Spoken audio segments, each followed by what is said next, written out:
तेजस्वी यादव जी ने बिहार में हो रहे सारे अपराधों को दरकिनार कर पुलिस को मनीष कश्यप को गिरफ्तार करने का जिम्मा यह सोचकर सौंपा कि अरे 5, 7, 10 मर्डर रोज हो भी रहे हैं तो क्या फर्क पड़ता है, लेकिन मनीष कश्यप जैसा अपराधी नहीं बचना चाहिए। अभी हाल ही में बीबीसी ने फेक न्यूज फैलाई थी और जब उससे सवाल पूछा गया तो देश के ही कुछ दोगले इंसान छाती पीटने लगे थे और इसे मीडिया की स्वतंत्रता का हनन कहने लगे थे। क्या वो इतना बड़ा अपराधी है कि उसका मुंह लपेट कर उसे ले जाया जाए? क्या वो इतना बड़ा अपराधी है कि उसे फर्श पर बिठाया जाए? एक इमरजेंसी इंदिरा गांधी जी के टाइम पे हुई थी और अब एक इमरजेंसी की स्थिति आज के समय में हुई है जब बिहार सरकार के लिए मनीष कश्यप एक यूट्यूबर सारे अपराधियों से बड़ा अपराधी बन चुका है।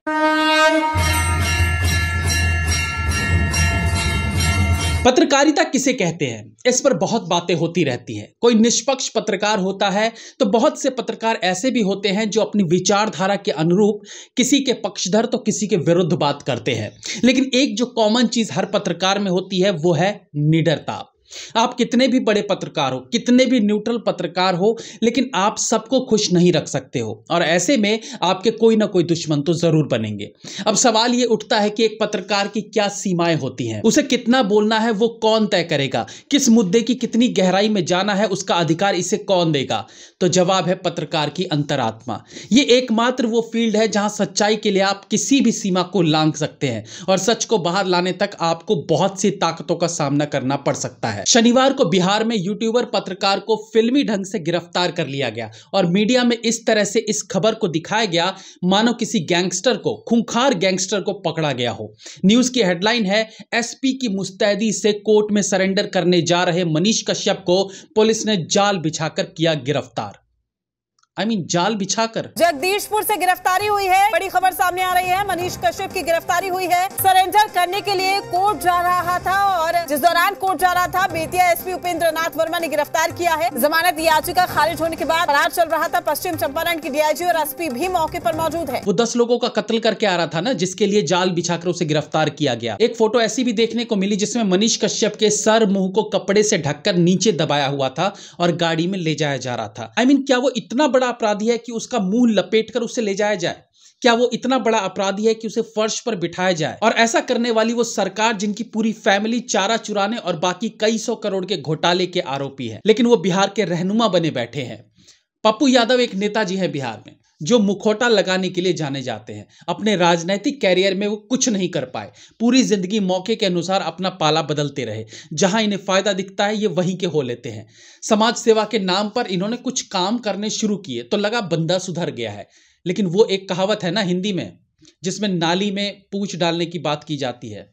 जाने दीजिए कहां डिटेलिंग में आप जाएंगे। पहले मनीष कश्यप का समर्थन करने वाले पप्पू यादव ने फिर से पाला बदलकर मनीष कश्यप को कोसना शुरू कर दिया है। उनकी गिरफ्तारी के बाद पप्पू यादव को मनीष कश्यप का समर्थन करना घाटे का सौदा लगने लगा।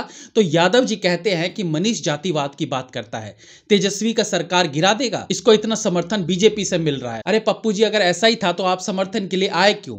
इसलिए आए थे ताकि मनीष कश्यप की आड़ में आप अपनी राजनीतिक रोटियां सेक लें। जब दिखा कि अब मनीष तो गिरफ्तार होने वाला है तो पाला बदल दिए।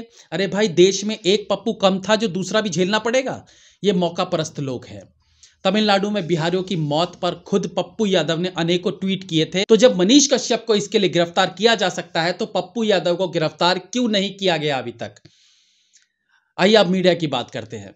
जी हिंदुस्तान मनीष कश्यप की न्यूज को ऐसे बता रहा है जैसे एक कुख्यात अपराधी को धर लिया गया हो। न्यूज 18 तो ऐसे इस न्यूज को लेकर पगलाया हुआ है मानो दुनिया में इससे ज्यादा बड़ी ब्रेकिंग न्यूज कोई दूसरी है ही नहीं। ऑफ कोर्स आदमी अपना ईमान तभी बेचता है जब वो दबाव में हो या उसे पैसों के नीचे दबा दिया गया हो।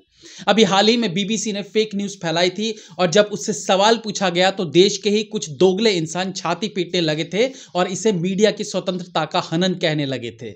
लेकिन एक ऐसी न्यूज जिसके बारे में सब जानते हैं, उसे लेकर एक निडर पत्रकार को जेल में ठूस दिया जाना, यह सिर्फ जंगल राज में ही संभव है। यह शर्मनाक है बिहार पुलिस के लिए, बिहार प्रशासन के लिए, बिहार के नेताओं के लिए। 1300 करोड़ का चारा घोटाला, 600 करोड़ का जमीन घोटाले के लिए जो प्रेस कॉन्फ्रेंस कभी नहीं हुई, वो प्रेस कॉन्फ्रेंस होती है 42 लाख रुपए के लिए। अभी कुछ दिन पहले यूपी के एक भांड गायिका नेहा राठौर को मात्र एक नोटिस दिया गया तो पूरा लेफ्टिस्ट गैंग सख्ते में आ गया था। तमिलनाडु की न्यूज को अनेकों राजनेताओं और अनेकों न्यूज़पेपर ने छापा था, लेकिन प्लानिंग करके गिरफ्तार किया जाता है एक यूट्यूबर को। मनीष कश्यप पर पटना में एक मारपीट वाले केस के मामले में भी एफआईआर दर्ज हुआ है और एक न्यूज में बताया जा रहा था कि इस मामले में वो 2 साल से फरार था।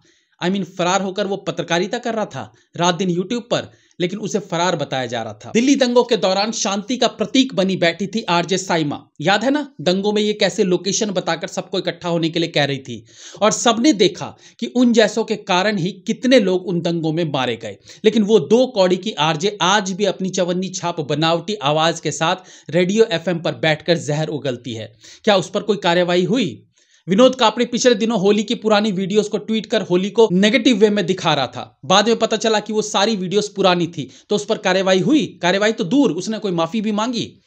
लेकिन गैंगस्टर की तरह दबोचा जाता है मनीष कश्यप को। तेजस्वी यादव जी ने बिहार में हो रहे सारे अपराधों को दरकिनार कर पुलिस को मनीष कश्यप को गिरफ्तार करने का जिम्मा यह सोचकर सौंपा कि अरे 5, 7, 10 मर्डर रोज हो भी रहे हैं तो क्या फर्क पड़ता है, लेकिन मनीष कश्यप जैसा अपराधी नहीं बचना चाहिए। एक इमरजेंसी इंदिरा गांधी जी के टाइम पे हुई थी और अब एक इमरजेंसी की स्थिति आज के समय में हुई है, जब बिहार सरकार के लिए मनीष कश्यप एक यूट्यूबर सारे अपराधियों से बड़ा अपराधी बन चुका है। अब तेजस्वी यादव के इस महान कार्य के लिए यही कहेंगे, विनाश काले विपरीत बुद्धि। जब खराब समय आने वाला हो तो इंसान से ऐसे ही काम होने लगते हैं। आपके द्वारा मनीष कश्यप को गिरफ्तार करने का भुगतान कहीं आपको आने वाले इलेक्शन में ना करना पड़ जाए। वेट कीजिए। जय हिंद, वंदे मातरम।